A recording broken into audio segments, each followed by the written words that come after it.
The cost of living crisis conversation is often derailed by working class people blaming other working class people for struggling. I wanted to talk about this comment I saw on Facebook. The comment says, I don't get why it's so hard for people to understand the $11 latte trope means the sign of someone who makes catastrophic financial decisions in general and not literally talking about a drink. Probably the same person that DoorDashes every meal and pays $60 for a single McDonald's value meal 3 times per day. And this is an issue I want to speak to. When people talk about stagnant wages and the cost of living crisis, I think that some people, especially boomers, they refuse to stop blaming working class people for struggling under a system that's designed for people to struggle. There's this idea that everything falls on you. There's this idea that people can't do fucking simple math, addition and subtraction. People understand the cost of living. I think the problem of cost of living conversations is people don't realize that a lot of things are fixed expenses.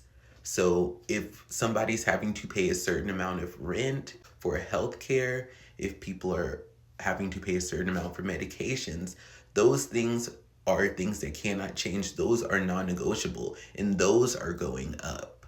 Most people know how to trim the fat. Most people who are talking about a cost of living crisis aren't paying $60 for McDonald's from DoorDash. So I think it's really insulting how we can never really move this conversation forward because people always want to blame the individual for the system. I think it's actually quite insulting to working class people because it's implying, oh, the person who is living paycheck to paycheck just doesn't understand that they shouldn't spend $60 per meal, and they are just too stupid to understand how to trim the fat.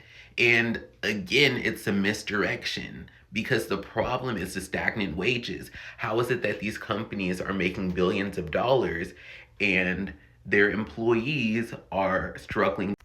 But I think for some people, that's the scary part. Acknowledging, hey, maybe this system is failing working class people.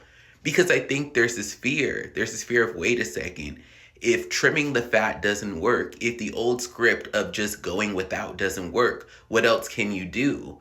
And that's where I need y'all to get to.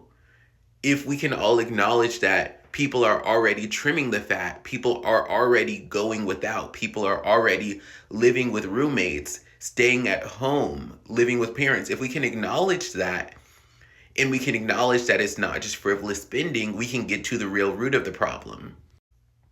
I will say another issue related to this is people like Caleb Hammer, they will seek out people who are making extremely poor financial decisions and they will use them as an example of how Gen Z or millennials spend in general. So I'm not saying there isn't somebody out there who is spending $400 on DoorDash when they don't have the income to justify that. But what I'm saying is those people are not representative of my generation as a whole, not representative of working class people.